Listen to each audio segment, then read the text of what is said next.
உங்களுக்கு தெரியும், வின்சென்ட் பால் 15ஆம் நூற்றாண்டில் இருந்த ஒரு புனிதர், ஒரு 6-7 புனிதருக்கு சமமான ஒரு புனிதர். பல காரியங்கள் தெய்வம் அவரை கொண்டு செய்திருப்பதை நாம் பார்க்கின்றோம். ஏழைகளுக்கு தந்தையாக இருந்தவர்தான் யாரு?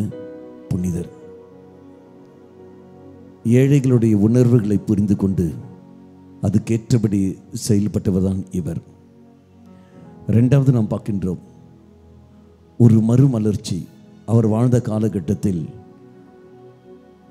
விசுவாசத்தில் மிகவும் போராடி கொண்டிருந்த மனிதர்கள், விசுவாச வாழ்க்கை மிகவும் பின்தங்கியிருந்த மனிதர்களை ஒரு விசுவாச புரட்சி, ஒரு விசுவாச எழுச்சி ஒன்று உண்டு சேர்ந்தவர் தான் இந்த புனிதர்.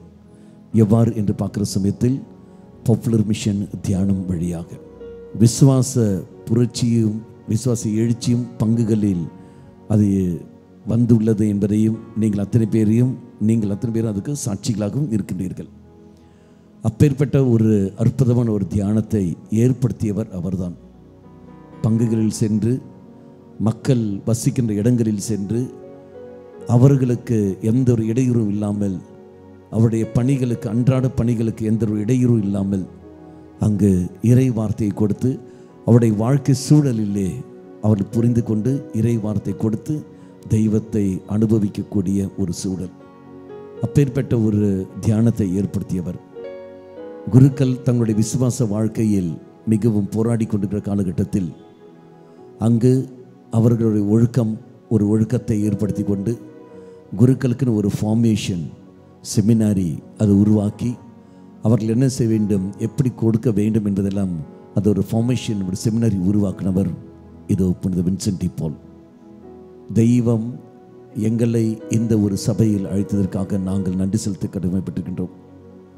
தகுதியே இல்லாத எங்களை தெய்வம் இந்த ஒரு சபையில் அழைத்து எங்களுடைய பலவீனங்களையும் எங்களுடைய குறைவுகளையும் நோக்காமல் எங்களுடைய பலவீனத்தை எல்லாம் நோக்கி கொண்டு எங்களை நல்ல ஒரு கருவியாக பயன்படுத்த திருவுள்ளம் கொண்டிருக்கின்றார்.